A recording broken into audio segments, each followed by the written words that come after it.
Welcome to my super type A attempt at being Zen, the podcast. My name is Risha York, and I will be your host. If you are overworked, overtired, overstretched, overwhelmed, and just over it, you are in the right place.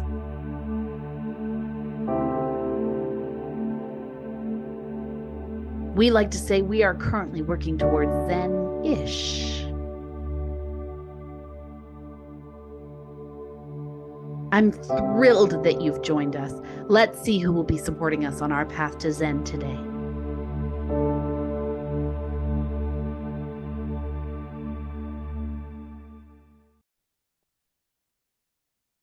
Welcome back to part 2 of Yvonne Heath. Let's jump right back in. Thank you for joining us. It Awful. feels awful. And so when we lead without permission, when we just show up for ourselves, it's, you know what? I don't care what the fucking rules are. Well, what rules are there? I do what makes make me it up in feel our head. good. I'm going to show up for me today. I'm going to say the thing that doesn't feel right to me. I'm going to follow my values. I'm going to live with integrity. I'm going to call that person out. I'm going to do it. I'm going to step into the role that no one thinks I should have. I'm going to take the leap of faith.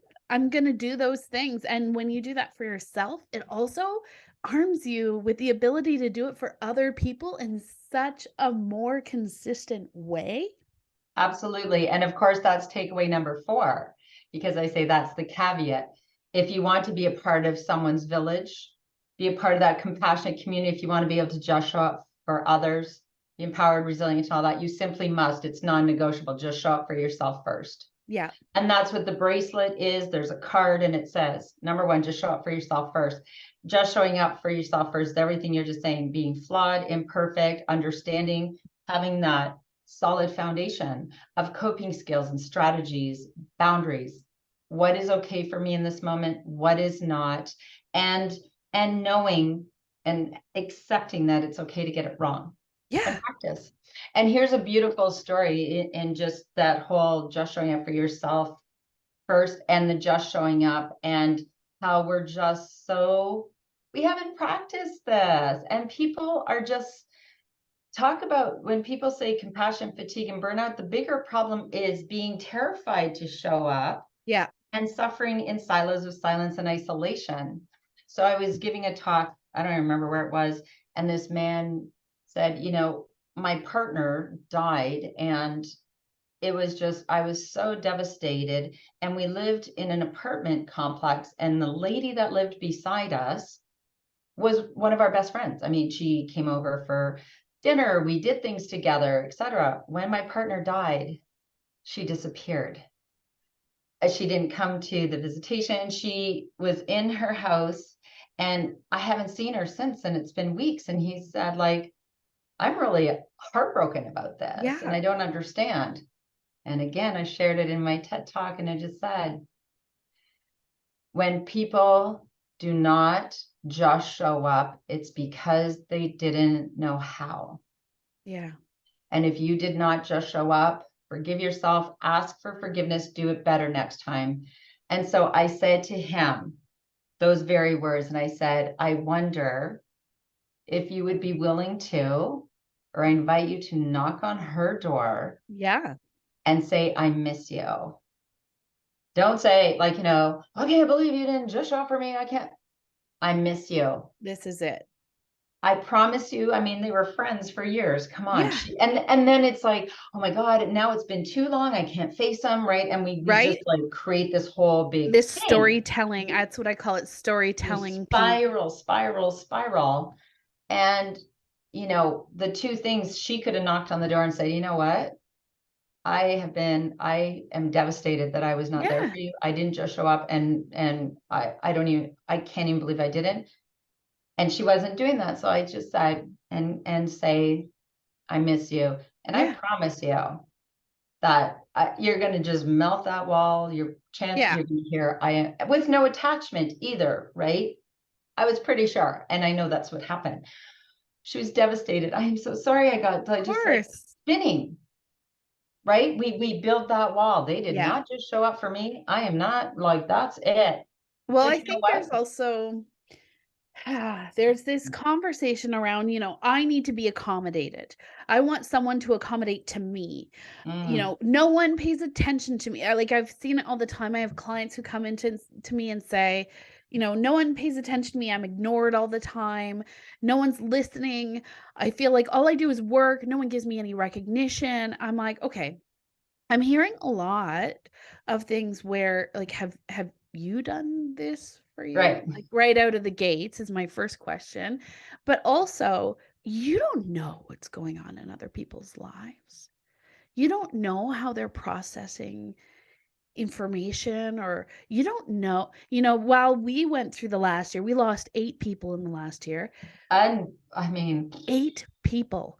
that's just, it's too much. It's It's too insane. much, you Just as know? you stand up, you're like, right back Yeah. down. I'm Oh, like, "Okay, at what point is this not a cosmic joke?" right. It's like, okay, whatever. Like, I get it. Ah, Whatever's going up there in the universe, maybe you need some extra angels, I don't know, yeah. but do they all have to come from my world? Oh Can my we just gosh. so it I was a little can't. intense, but what's so funny is, like, our neighbor across the street was also going through a whole bunch of people going through cancer, like 6 or 7 people, and while normally we're both very good at showing up for each other, we were both in the depths of insanity over the last Exactly. year, and I was like, "No one's mad here.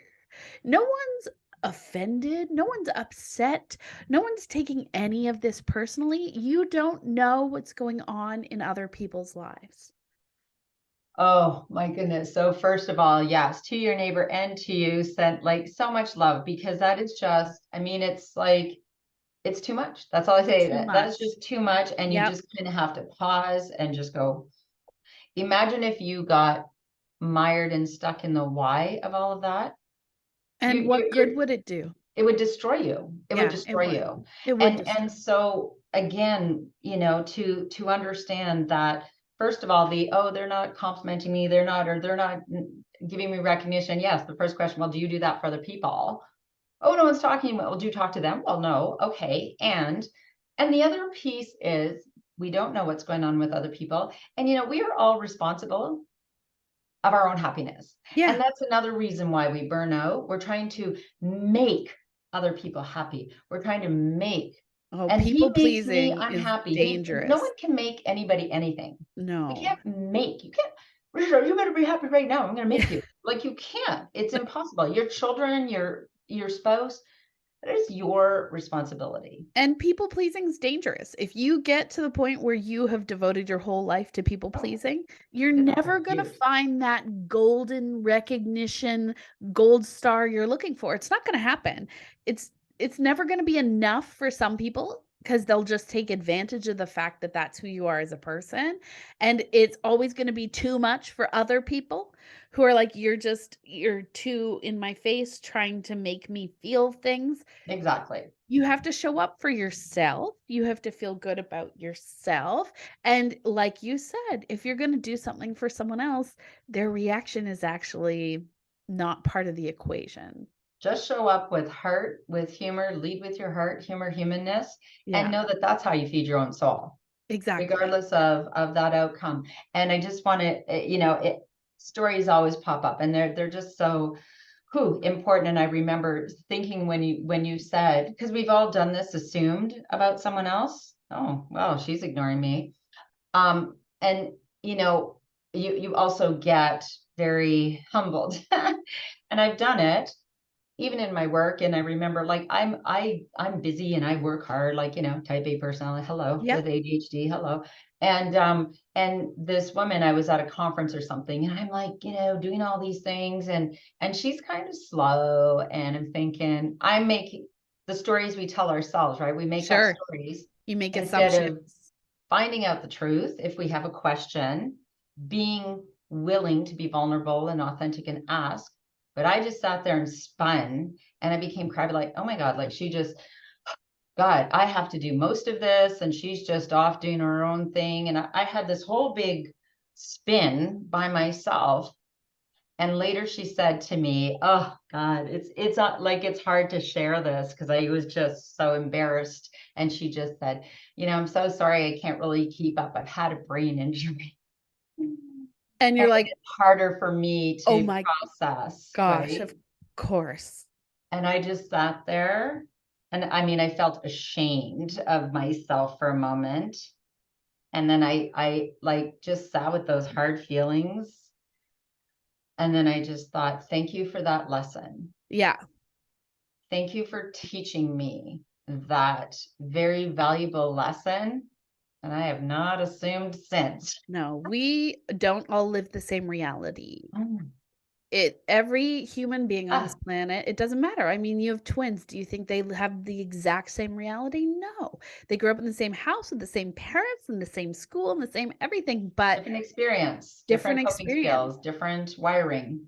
And so because of that, we can't make assumptions. You can't guess, "Oh, well, she grew up in a wealthy place with a Why is whatever," she and complaining? you don't know what they went through. You don't know what their life looked like. You don't know who their parents are. You don't know if they treated their siblings differently. You And it don't doesn't know. matter. What You matters don't is us know. being the very best version of ourselves. And Exactly. I think the greatest gift that we can give is teaching by example, Yeah. right? And again, getting it wrong. And I share, I have gotten it wrong over and over. Oh, yeah. I You're share. never gonna be perfect.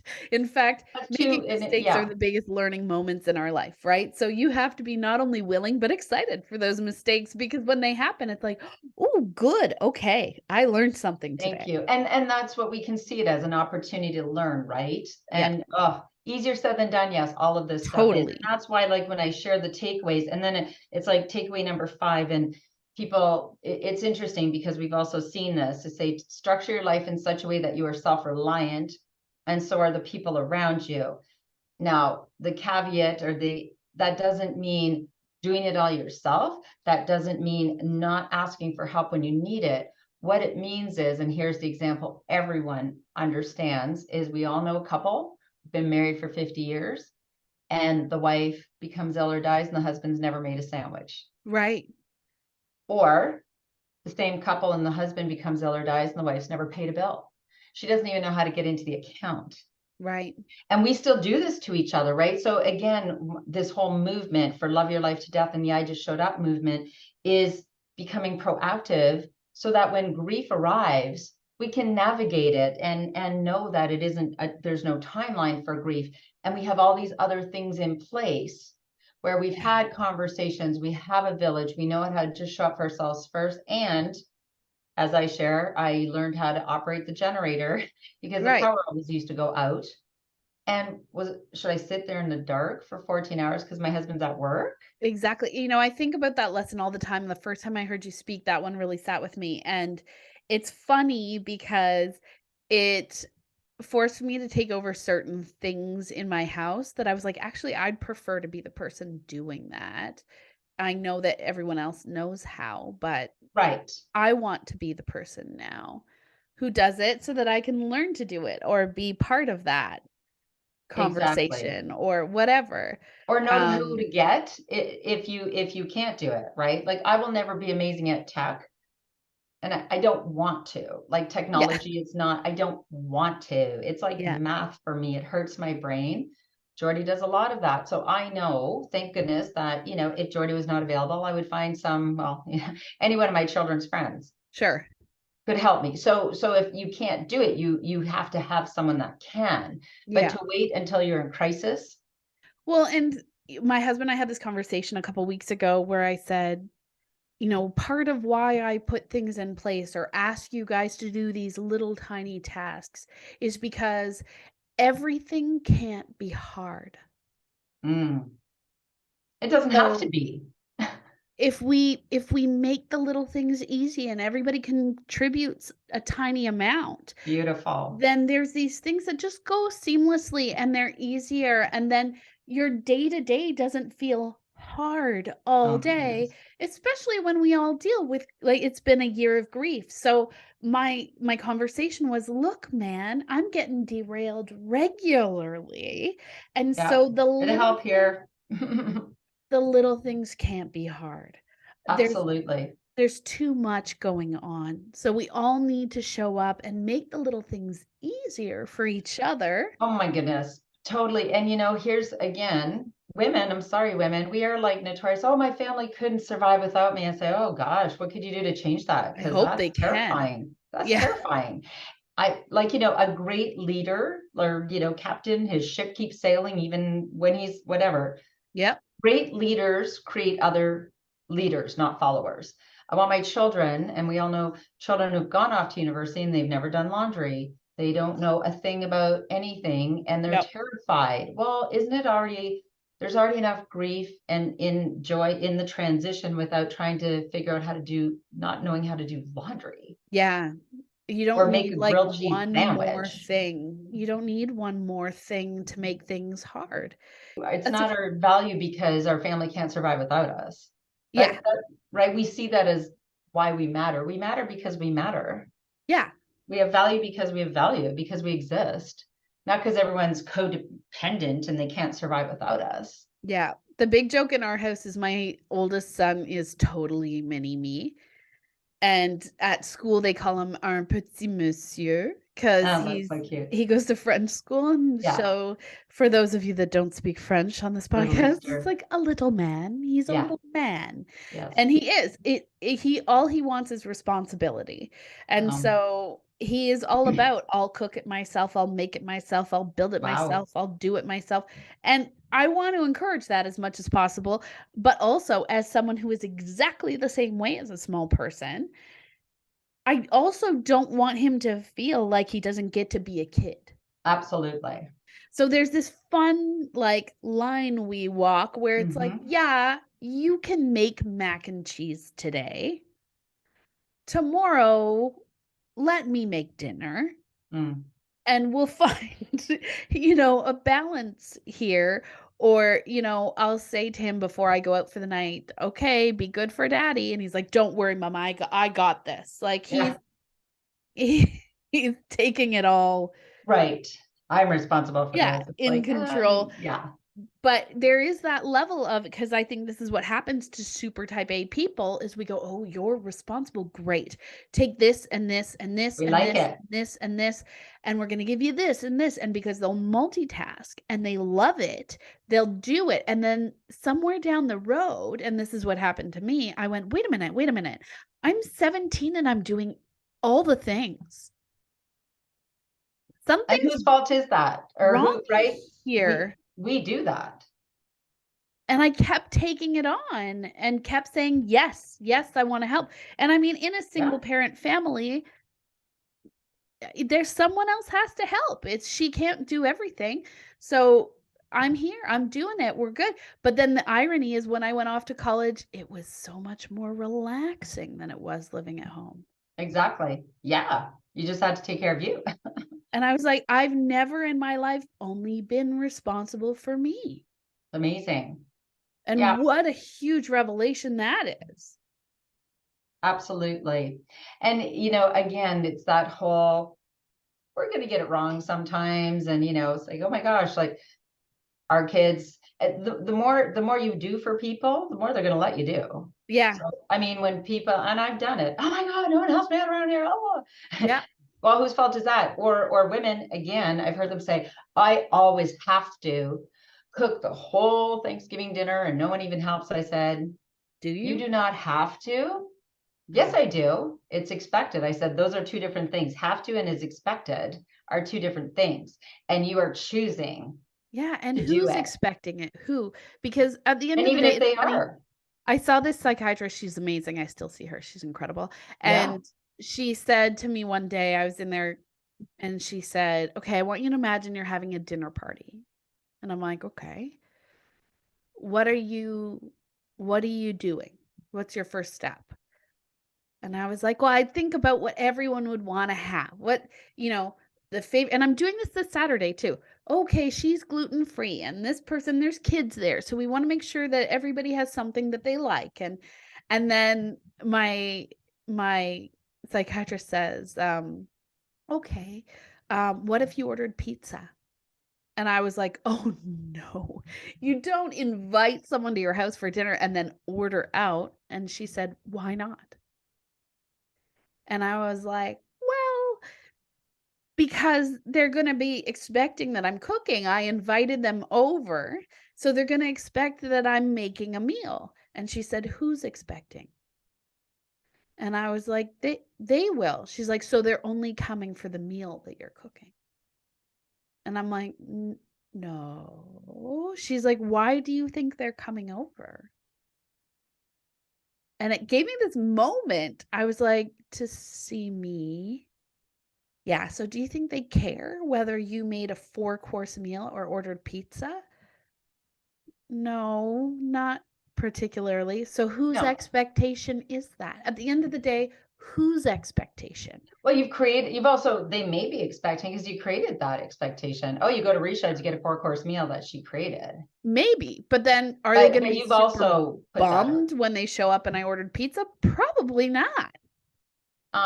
So I have 2 words for you that is I live by. I've never done it any other way. Any gathering, Christmas, Thanksgiving, doesn't matter. 2 words. Pot luck. Yeah, Potluck is the most brilliant. It's not a lot of work for anybody. yeah, Get all this array of different foods, yep, and no one's doing all the work. yeah. That potluck. And Bring generally, a I dirty pan. love to cook. Cooking is one of my zen And that's, of course, things. yes. So Right. So and I that's love great. food. I'm a total food snob. So for Right. me, I'm I really revel in those moments, like, And ooh, that's okay, right? dinner Then that's party. okay if you love to do it. But also, I don't have to be Martha Stewart every single time someone comes to my house, and there was a point in my life, probably about 10, 15 years ago, where I felt like I did, where Right. everything I did, I had to show up at 100%, and that's exhausting. You can't Mm. do that. You don't have, like, you only have 100% for everything, all the things in your life. That's too high. That's a very, you can't maintain that. It's So if I'm showing up at 100% for dinner parties, what am I not showing up for and everything else? So chances are yourself. chances are, right? And other things, I'm sure, my relationship, my children, my anything, everything, right? So we have Absolutely. to be aware. You have to be aware, and you know what, we can make adjustments along the way. And when you talk about living your life in a zen way, it's funny because I when you were talking about, or like, okay, I said, well, I'm going to talk about this. I said, I'm going to look at what they say, what zen is. And it's Yeah. like emphasizing the value of meditation and intuition, right? So having those quiet moments and trusting your instinct, a feeling of peace, oneness, and enlightenment. So if you're feeling that in your, see, for you, and that's the thing too, right? We are all so unique. So unique. You say, oh my gosh, creating food and like that is just like my moment. That for me creates tremendous anxiety. Yeah, That to me is exactly. like overwhelming. OMG, get me out of here. So that's right. So it's like know thyself. What Exactly. is And going to that's create that for you? That's what my course is, right? My super type A attempt at being Zen is a 9-week deep dive into your Zen is so much different than everybody else's. It's not just go take a bubble bath. It's There's no not right or just wrong, right? no. There's no It's right or wrong. And and saying, um, it's like where you meditation used to be present and non-judgmental. And that's non-judgment of ourselves or each other. I used to judge myself all the time because I didn't love to cook. Now it's like, no thanks. That's not me. I would rather go outside and saw down a tree right. and cut the grass, and like I'm out there. Jordy's in the kitchen stirring something and I got the saw out and I'm like, you know what, this is a beautiful moment for us. Yeah. Right, the old or the old June Cleaver in the kitchen. Like June reversed. wants to be in the kitchen, go for it. If she Yeah. doesn't, no. Give Yeah. me a saw and I have my Fisker where I can like get all the branches down and I'm like so excited. And there's the crazy gardening tree lady who's cutting all the dead branches and I love it. Yeah. So that's all good. And to be your authentic self and to know what feeds your heart and soul. And that's like when I takeaway number 6, when I talk about finding your post. And I think when you talk about being Zen, when you talk about being able to be present and calm and what brings you joy and that feeling, to me, one of the things that also creates excessive suffering is not accepting that life is unpredictable Yeah. and that change is the only constant. And let's prepare for anything, because when we have times of grief, despair, challenges, whatever it may be, and it could be fleeting, it could be, a huge loss in our lives. Many of us depend on our family, like a person, or even we're so attached to our career or our children, and all of these things change, right? Relationships change. Yep. And so it was 101-year-old Minnie. I went to see her and I said, Minnie, like, we don't normalize conversations about grief, death, and dying. We need to create change. We're creating our own excessive suffering. What do we need? And she said, we all need a post, something that we can turn to in times of despair that can be there for us no matter what. And I was just like, oh my God, that's amazing. Yeah. So smart. Because what that means to me is that it is wonderful to have your village, and all the wonderful things in your life are a bonus, Yeah. right? Chapters in your life change, people change. So to have something that connects you to something greater, Yeah. a religion, a practice, a meditation practice, spirituality, yoga, nature, music, art, like things that you Something can that grounds turn you. to, something that grounds you, that you can turn to Yeah. no matter what. And when it's something greater, like for me, it's nature. And when I go out in nature and I just feel so zen-like, I would say I feel so zen-like in nature. Yep. And I see the beauty, and I see also the dying The decay. branches, and right, everything's the cycles and circle of life, and it reminds me that everything is temporary. Right. I say that every day of my life And it because I is. have young children. And so I Everything have is these moments. temporary. Right. And so how I'm feeling now in my pain will also change. It will Yeah. change. Grief never, like, there's no end date for grief. It evolves though, and it Yeah. becomes something that becomes the fabric of your life instead of your You whole learn to being. live with it, not, Learn what yeah. it's not going away. Yeah. It is a part of this journey. And so to have that post, that's something that you can turn to. And like, to me, when you say what, like, how can you be zen, like, no matter what, if you have your post, that's something you can turn to no Yeah. matter what is going on in your life. That's how people can find their footing again. That was actually one of my questions to you. That, yes, how you find your footing, and again, with all the takeaways, and have your supportive village, Yeah. have that, what do you believe about life and death, and go back to that. This is, I do this when I see someone who's young and suffering, and I've spoken at conferences, like for Huntington's, Yep. or which is a excruciating disease, and Yeah. we are all here for our journey. I don't know why. I am here to love and support. And I just, have that mantra, and find my footing, and also acknowledge and allow my hard feelings. Yeah. And so that post, and then of course, when I say takeaway number 7 is, what will your legacy be? And your legacy is something you create each and every day, in my opinion. Like, it's not, something you create at end of life.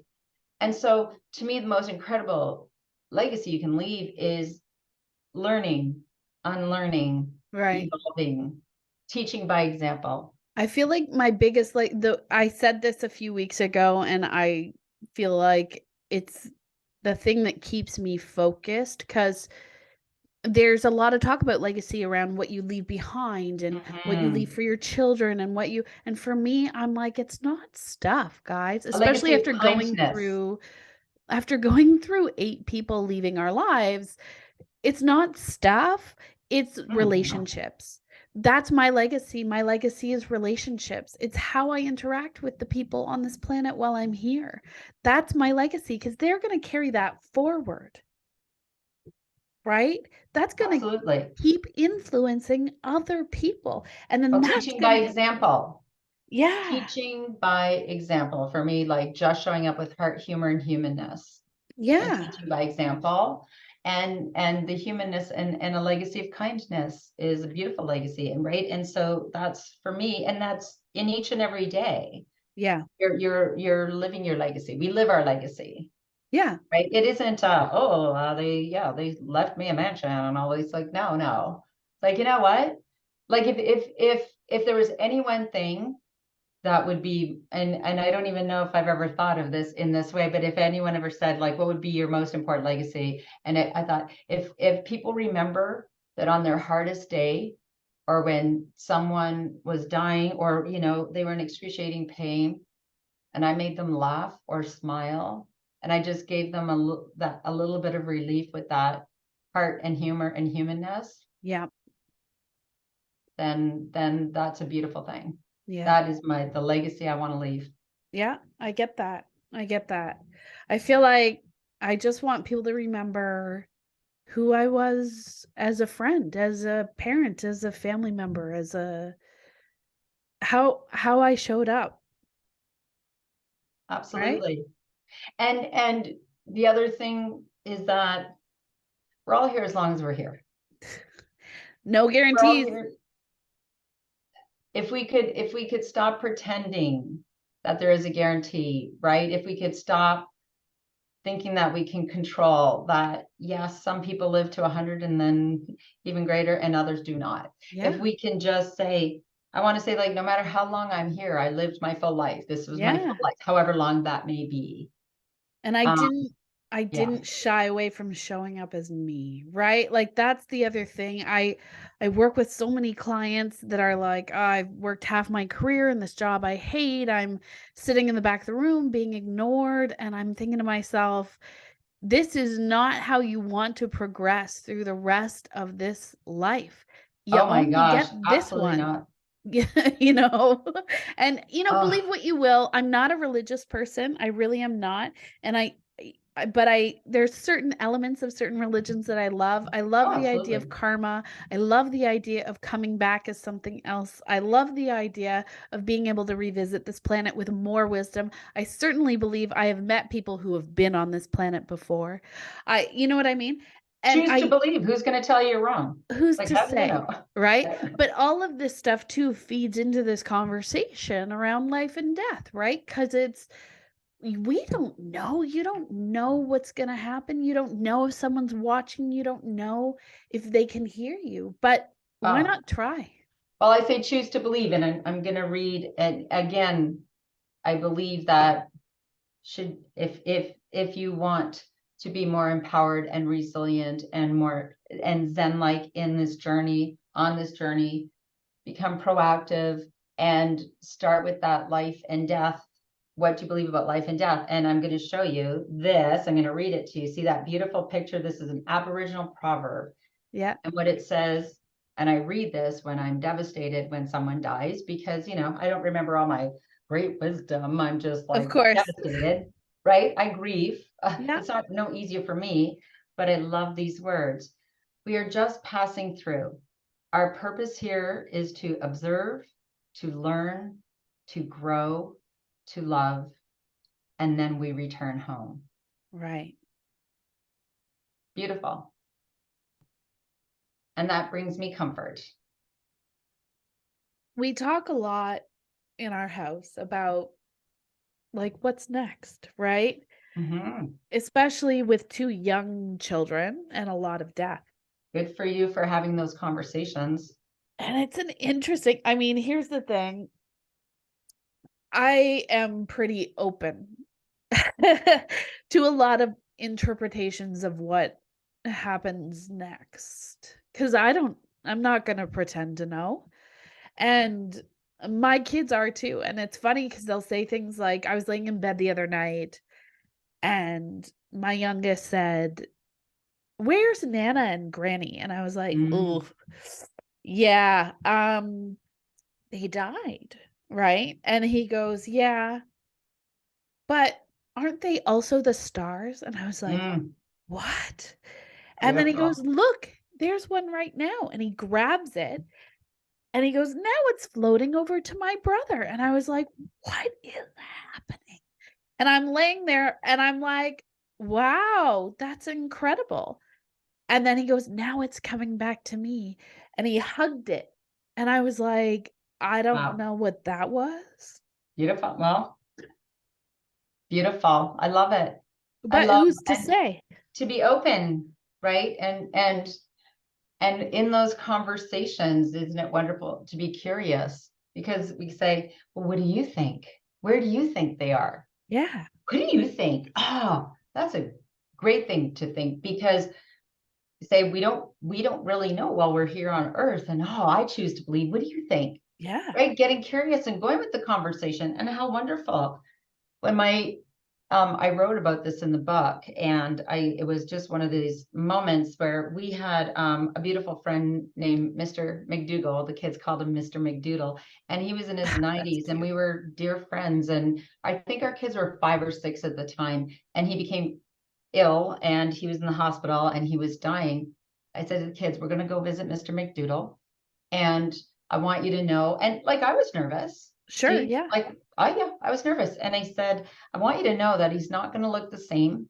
And he has a mask on and he's pale." And I told them, yeah. I said, "We're not going to stay long. I just want him to know that we love him and we're here." And we walked in, and he was struggling and he had a mask on, and he just took my daughter's little hand and he shook it.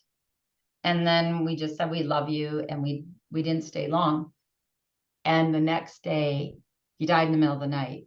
And the next day, and I was just like, my heart, Yeah, I said to the kids, and I was crying, which is okay. P.S. It's okay to cry in front of kids. I yeah. said, "You know what?" I said, I'm sad this morning. And I'm also so happy or glad that we went to see Mr. McDoodle yesterday, because he died last night.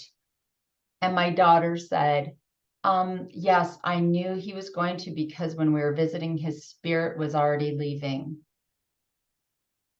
Like, My what? 6 year old.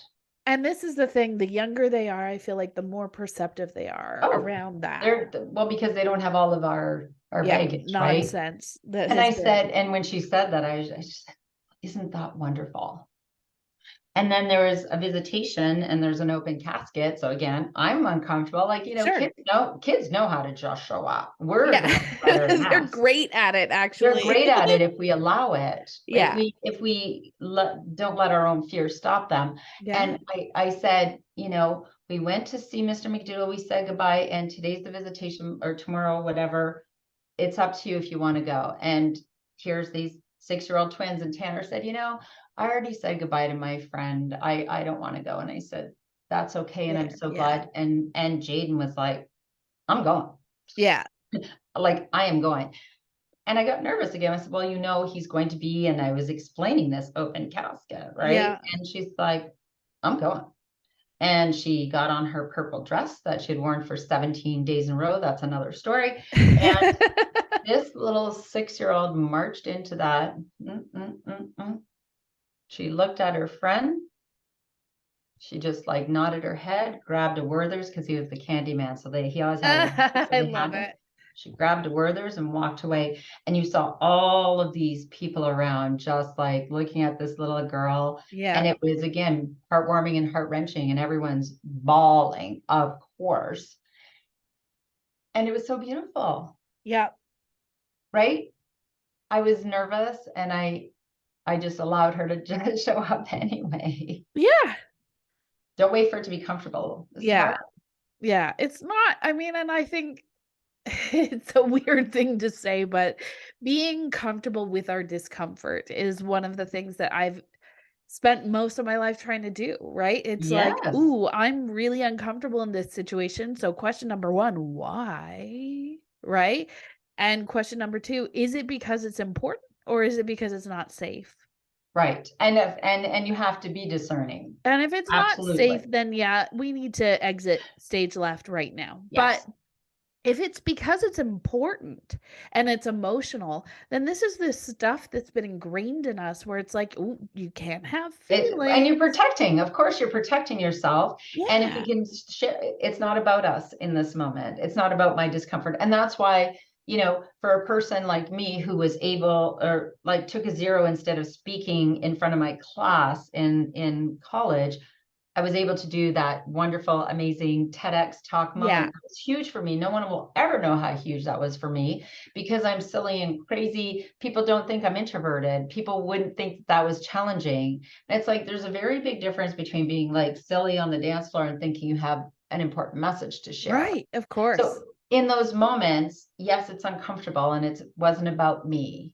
And Yeah. when we are just showing up in that moment, it is because we are there to support them. It's not about us. Yeah. And if we can also remind ourselves, and we'll survive discomfort. Yeah. And like you said, of course, if it's uncomfortable because it's unsafe, that's a different story. Totally. Most of the time we just like, ew, I don't want, but we have to practice. Yeah. That's the thing. Let's forgive ourselves for not just showing up in the past. Yeah. Let's create that space to be more zen-like and to be able to just show up for ourselves and each other. Yeah. And It's that is a true. beautiful legacy to leave. It's so true. It's so true. And I mean, I think that actually brings us to my last question for you. Um, what are some things that we can do to support our Zen during those tumultuous times? How do we come back? Like you've got your list. I love that list. The 7 things, Takeaways. your Mhm. 7 takeaways, right? Mhm. But is there something where you've sort of like lived through this and thought to yourself that that's one of those things that brought me back to a more grounded space that made me feel balanced? You don't like the word balanced, Well, no, but it's not I don't like the word. I think it's just, you want to feel more balanced in your grief and your joy, and it's just that sometimes one will consume you more than the other, of course, right? like you can't And sprint through a that's marathon, right? So yeah, sometimes you got to exactly. sprint to sprint, but sometimes Exactly. yeah, And there's so many things I think that, to first of all, when people talk about meditation or yoga, those are practices. We have to have a practice that whatever rituals work for you, whatever, yeah, we must practice and create a practice that works for you.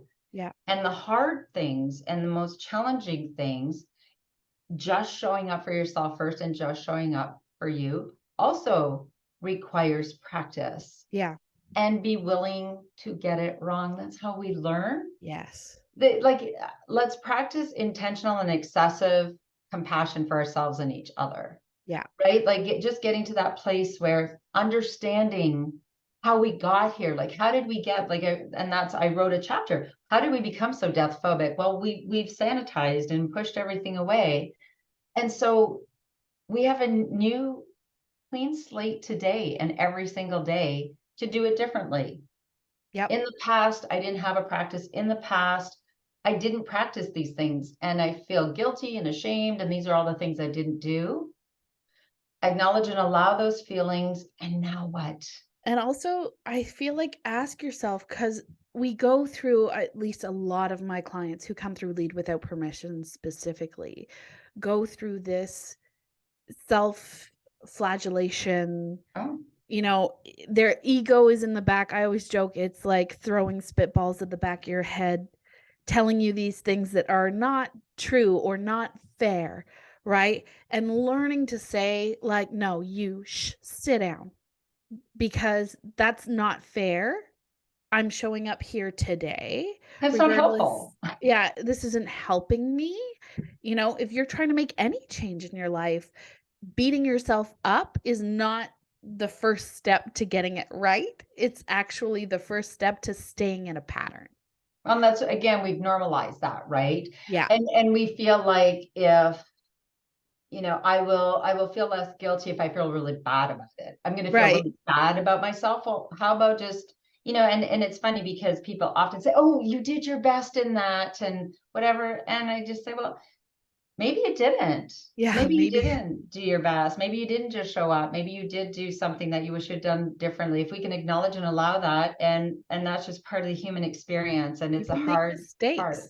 And you're never going to have it. That's the other thing. Like, you're never going to have a point in your life where you're not making mistakes anymore, where you learned all the lessons and now you're perfect. Like, Well, that's when you're no longer breathing. That's yeah, when like, like we're always going to do it's that. You're always going to fall off, whatever wagon. You're always going to misstep. You're always going to stick your foot in your mouth. You're you always going can to get it have wrong.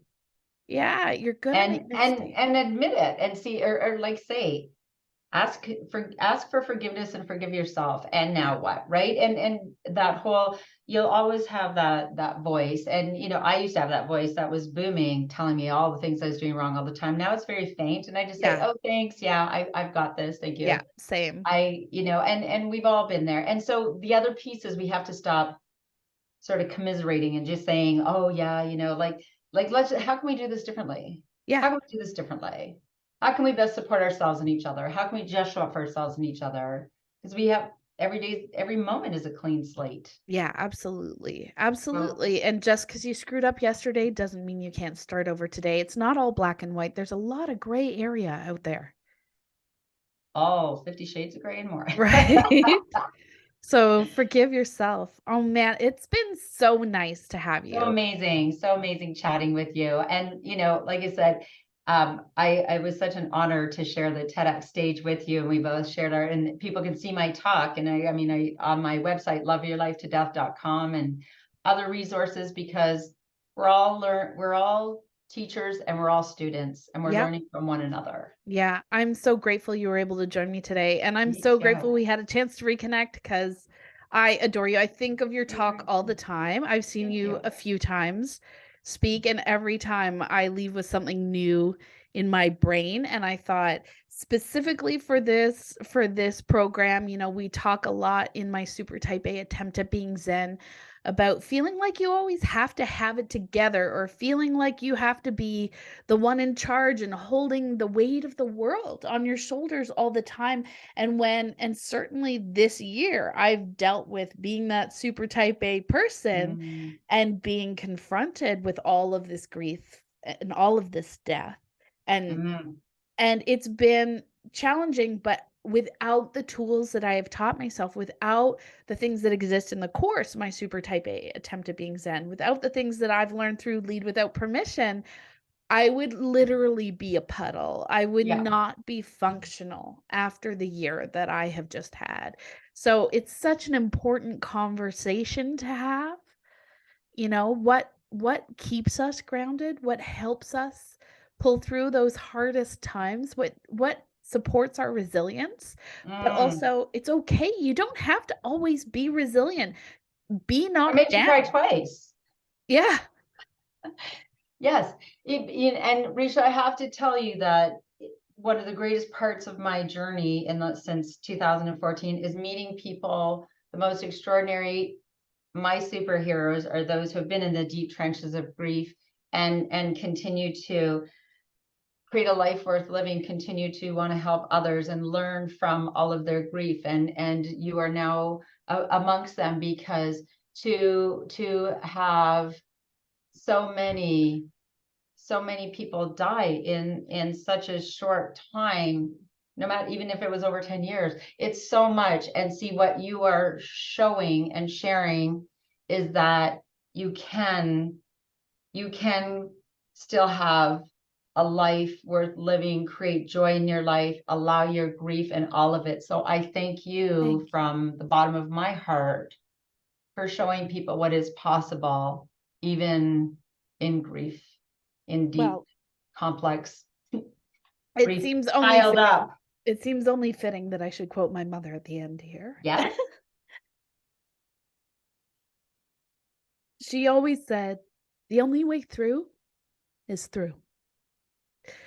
So you can't avoid it. You can't go under it. You can't go over top of it. You can't go around it. You're going to have to go through it. And sometimes it's going to suck. But It's going to suck a lot.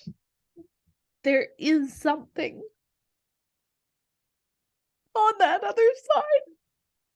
Absolutely. And you are still here because you're here, and you get to be the evidence that someone's life made a difference. You get to be the evidence that their lives made a difference. Your mom's made a difference, and you continue to share her wisdom. So, like, in memory of my mom, I'm going to share her quote, right? Like, you get to do that. Yeah. And that spiritual relationship is forever, right? You stay spiritually connected. That is one of my core beliefs. You stay spiritually connected, right? The, their spirit whatever energy soul leaves their body, and you get to stay spiritually connected. We've all felt that. Your children felt that. And so let's choose to believe that and create that beautiful Yeah, relationship. absolutely, absolutely. I hear all the time giving me shit in my head. Oh dear. Well, I thank you for just showing up and allowing me to have this conversation with you. And thank you for being shining light in this world, because Aw, you are thank you, choosing Yvonne. that. I really appreciate that. I really do. Yes. Namaste, my dear friend. Namaste. Thank you for listening. Like and subscribe to our channel wherever you listen to podcasts. Visit www.yorkmotivational.com for more information on my Super Type A Attempt at Being Zen, the coaching program, Lead Without Permission, or visit our contact page to reach out to Risha.